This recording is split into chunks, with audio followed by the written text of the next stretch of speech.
ध्यान दीजिएगा कैसे क्वेश्चन हमारे पास है। समांतर चतुर्भुज ABC का क्षेत्रफल ज्ञात कीजिए, जिसका जो है 3 शीर्ष दिए हैं ABC और D। तो मैंने एक ग्राफ बना लिया, ABCD समांतर चतुर्भुज बना लिया, ये विकर्ण भी खींच के दिखा दिए। तो हमने चौथा बिंदु को हमें चौथा तो पॉइंट सही नहीं मालूम, तो चौथा बिंदु को हमने मान लिया D है, शीर्ष बिंदु D है, उससे मैंने XY मान लिया है। उसके बाद हम जानते हैं V नो डैट करके, हम लिखेंगे V नो डैट, हम जानते हैं कि समांतर चतुर्भुज के विकर्ण एक दूसरे को आपस में समद्विभाजित करते हैं, अतः विकर्ण AC का मध्य बिंदु बराबर विकर्ण BD का मध्य बिंदु। तो ये मैंने कहा कि विकर्ण AC का मध्य बिंदु और विकर्ण BD का मध्य बिंदु दोनों का मध्य बिंदु एक ही है और वो एक दूसरे को समद्विभाजित करके जा रहे हैं, समान दो भागों में बांट रहे हैं।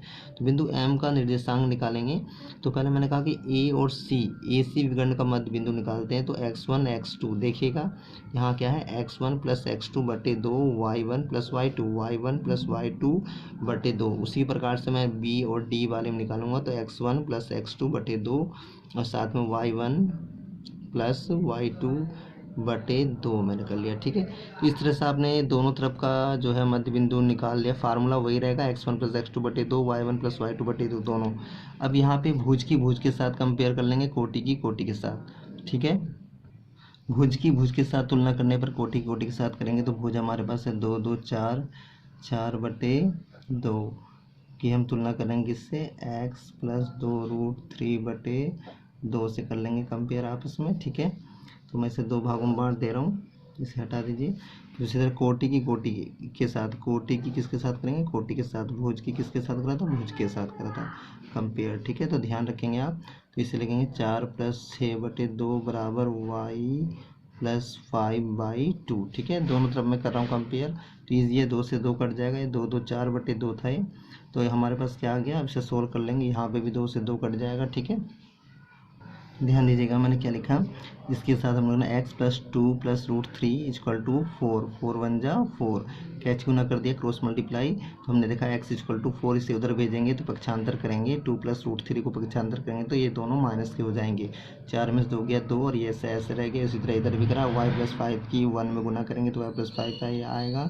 और 4 प्लस 6 प्लस 4 10, 10 की 1 में गुना करेंगे तो 10 ही आएगा, ठीक है। तो इस तरह से मैंने गुना कर लिया, कैची गुना, चाहे आप चाहो तो इधर की कर लो पहले, फिर सोल्व कर लिया। तो बिंदु हमारे जो D है उसका निर्देशांक आ गया है, अतः शीर्ष D, अतः हमारा शीर्ष D XY हमारे पास आ गया, x और y शीर्ष D आ गया है। तो अब हम क्या करेंगे, अब हम जो है समांतर चतुर्भुज ABCD का क्षेत्रफल निकालेंगे। समांतर चतुर्भुज ABCD का क्षेत्रफल कैसे निकालते हैं उसे देखिए आप। ध्यान दीजिएगा, हमारे पास समांतर चतुर्भुज ABCD का क्षेत्रफल ज्ञात करना है। तो समांतर चतुर्भुज अगर ABCD का क्षेत्रफल ज्ञात करना है तो इसे करने के 2 मेथड्स हैं। ये तो आप ABCD एक त्रिभुज का क्षेत्रफल निकाल लो, फिर दूसरे त्रिभुज का भी, दूसरे पार्ट का भी क्षेत्रफल निकाल लो। दोनों पार्ट त्रिभुजों का क्षेत्रफल आपस में जोड़ दो तो पूरे का आ जाता है क्षेत्रफल। एक डायरेक्ट फार्मूलाज है आपका ABCD समांतर चतुर्भुज का क्षेत्रफल निकालने का, डायरेक्ट भी फार्मूला होता है, उससे मैं आपको समझा दूँ किस तरह से होता है। x और y लिख लेना आप यहाँ पे x1 x2 x3 x4, क्योंकि 4 बिंदु होते हैं तो x1 x2 x3 x4, और एक अलग से दोबारा से x1 लिख लेंगे हम, ठीक है ना। ये नियम होता है, x1 दोबारा से लास्ट में लिख लेंगे, y1 y2 y3 y4, फिर लास्ट में y1 लिख लेंगे, ठीक है। तो अब इससे देखिएगा डायरेक्ट ही समांतर चतुर्भुज क्षेत्रफल का एक सूत्र बन के आपके सामने तैयार होगा। वो कैसे होगा, 1/2 तो हम लिखेंगे, ठीक है। अब उसके बाद ध्यान से दीजिएगा कैसे बनाते हैं फार्मूला। तो ध्यान दीजिएगा फार्मूला कैसे बनाते हैं। सबसे पहले मैं x1 साइड से चलूँगा, तो x1 की तरफ जो इस तरह तीर लगा दीजिए आप, x1 का डायरेक्शन इस तरह से, x1 फिर x2 का इससे कनेक्ट कर दीजिए, x3 का इससे, फिर x4 का इससे कनेक्ट कर दीजिए, ठीक है। इतना काम करने के बाद यहाँ पर लिख भी लेते हैं, चलिएगा। तो लिखेंगे x1 y2, इस तरह लिखेंगे ब्रैकेट के अंदर, x1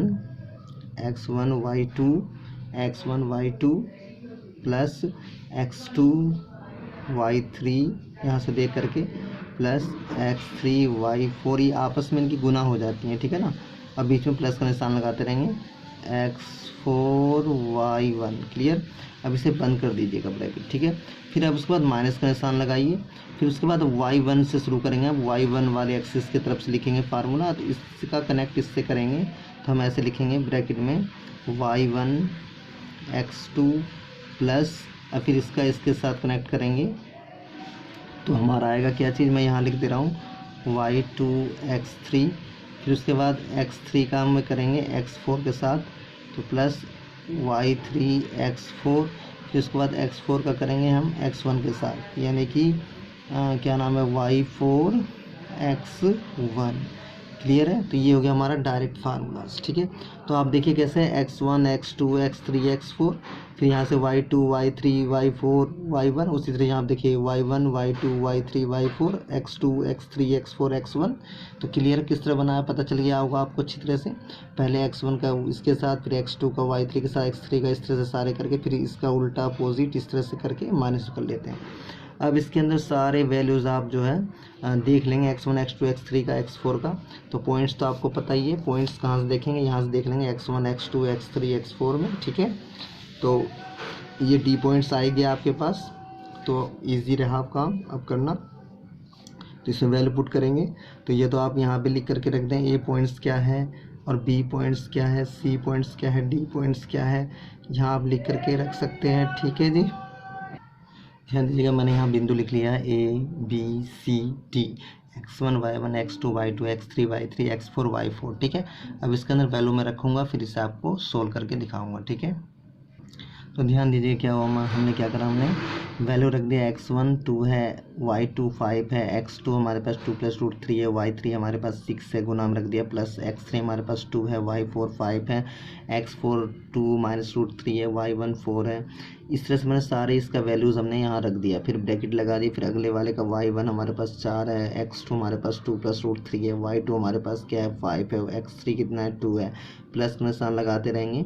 फिर y3 हमारे पास 6 है, x4 हमारे पास 2 - √3 है, फिर उसके बाद प्लस का निशान लगा दिया, y4 हमारे पास 5 है 2 है, इस तरह रख दिया। फिर इन्हें सोल्व कर लिया, 5 दूनी 10, 6 दूनी 12, 6 √3, 5 दूनी 10, फिर इसका 4 दूनी 8, फिर 4 की इसमें गुना करेंगे तो माइनस का ही रहेगा, प्लस माइनस माइनस ही रहेगा, 4 √3 हो गया।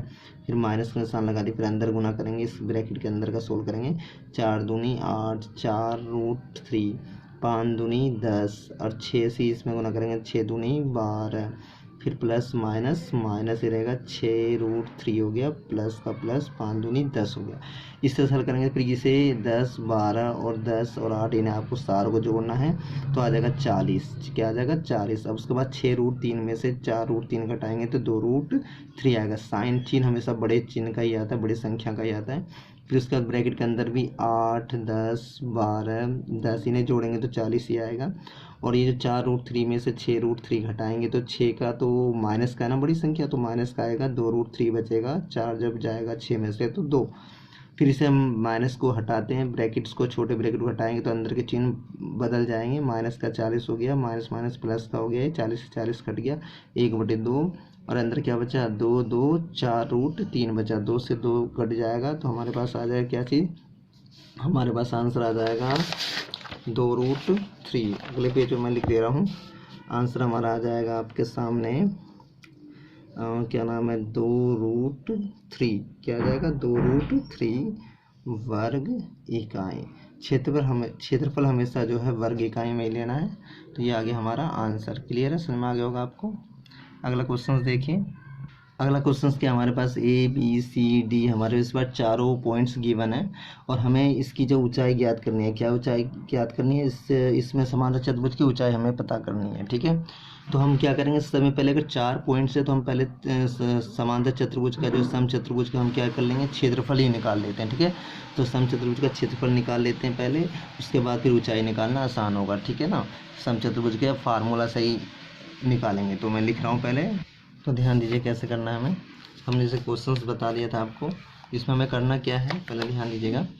समय पहले हमने निकाला कि भाई हम जानते हैं समांतर चतुर्भुज ABCD का क्षेत्रफल बराबर क्या होगा। अगर मान इसका क्षेत्रफल निकालें तो उसका निकालने का फार्मूला बहुत ही ईजी होता है। समचतुर्भुज का क्षेत्रफल निकालें तो 2 गुना ABC का क्षेत्रफल। ये समचतुर्भुज है, हालांकि मेरे पास देखने में लग रहा है समांतर की तरह, लेकिन ये समचतुर्भुज है। ठीक है ना, समान है, समचतुर्भुज है। सारे समचतुर्भुज में क्या होते हैं, सारे भुजाएं आपस में समान होते हैं देखने में। ठीक है ना, तो समचतुर्भुज का क्षेत्रफल बराबर 2 गुना त्रिभुज ABC का क्षेत्रफल निकाल लेंगे। किसका निकाल लेंगे, त्रिभुज ABC का क्षेत्रफल निकाल लेंगे। ठीक है, तो जब त्रिभुज ABC का क्षेत्रफल निकाल लेंगे तो बहुत ही आसान है, आपको जो है निकालना x1 y2 - y3 plus x2 y3 - y1 plus x3 y1 - y2। मैंने यहाँ पर नाम भी डाल दिया खुद से, किसे x1 x2 मानेंगे आप, x1 y1 x2 y2 x3 y3। तो वैल्यूज़ के अंदर रख दिया आपने 1, x1 1 है, y2 3 है, y3 2 है, प्लस x2 2 है, y3 2, y1 माइनस का 2 था तो माइनस का 2 माइनस माइनस प्लस का 2 हो गया, और x3 माइनस का 3 है, y1 माइनस का 2 माइनस का 3 है। ठीक है, इससे हमने 3 रख दिया तो सारे वैल्यू को सोल्व करा तो 3 में से 2 गए 1, 1 हो गया, 2 2 4, 4 दूनी 8 हो गए, और ये 3 2 5 होते हैं, माइनस का 5 और माइनस का 3 तो 5 या 15 प्लस का 15 हो गया। इन्हें जोड़ेंगे 24 2 से काट देंगे तो 12 वर्ग इकाई आ जाएगा। ठीक है, अब समचतुर्भुज एबीसी के क्षेत्रफल पर 2 गुना त्रिभुज एबीसी का क्षेत्रफल मैंने कहा था 2 गुना 12 कर दिया, 2 गुना 12 तो 12 दूनी 24 वर्ग इकाई आ गया। ठीक है, अब हमारे पास जो एक और दे रखा था ए बी हमारा आधार मानकर हमें निकालना था इसकी ऊंचाई, तो हम आधार की वो निकाल लेंगे, आधार की माप। तो हम निकालेंगे आधार ए बी की दूरी निकाल लेंगे। आधार ए बी की दूरी निकालना बहुत ही आसान है। दूरी का फार्मूला आप सभी को पता है, x2 माइनस x1 का होल स्क्वायर और y2 माइनस y1 का होल स्क्वायर अप्लाई कर लेंगे। ए और बी आप यहाँ से देख लेंगे बिंदु, ठीक है ना, अपने आप ही। अब इसे सोल्व करेंगे तो सोल्व करने के बाद आता है 1 का वर्ग 1 ही होता है, 3 2 5 का वर्ग 25 हो जाता है, जोड़ के आ गया 26 इकाई आ गया। ठीक है, हमेशा 26 इकाई आ गया आधार। तो हम अब लिखेंगे वी नो डैट, हम जानते हैं, क्या जानते हैं आप, कि समांतर समचतुर्भुज का क्षेत्रफल क्या होता है, आधार गुना ऊंचाई। समचतुर्भुज का क्षेत्रफल कितना, आधार गुना ऊंचाई मैंने लिख दिया है। तो आधार समचतुर्भुज क्षेत्रफल अभी निकाला है हमने, क्या निकाला है, समचतुर्भुज का क्षेत्रफल हमने निकाला था 12 निकाला, समचतुर्भुज का क्षेत्रफल 12 दूनी 24 ये निकाला तो 24, यहाँ पर हम क्या रखेंगे 24 रखेंगे। ठीक है, यहाँ रख दीजिएगा 24। ठीक है, 24 लिख दिया, समचतुर्भुज क्षेत्रफल 24 है, और आधार गुना ऊंचाई, आधार हमारा कितना आया था, आधार हमारा ए बी आया था √26, तो 24 रहेगा बराबर में क्षेत्रफल, और ये हो गया हमारा √26 गुना h। ऊंचाई को हमने क्या माना था, h हमारा क्या था, ऊंचाई यानी कि डी ई। यहाँ पे आप चाहें तो यहाँ आप लिख सकते हैं डी और ई, फिर उसके बाद h रख दीजिएगा उसका डी का वैल्यू। ठीक है, फिर h निकालना है तो बहुत ईजी है, तो h निकालना है तो आपको ये इसके बटे में चला जाएगा इस तरह से। ठीक है, तो h इक्वल टू क्या आ गया, तो 24√26। अब इसके √26 के ऊपर नीचे क्या कर देंगे, मल्टीप्लाई कर देंगे। ठीक है, इस तरह से।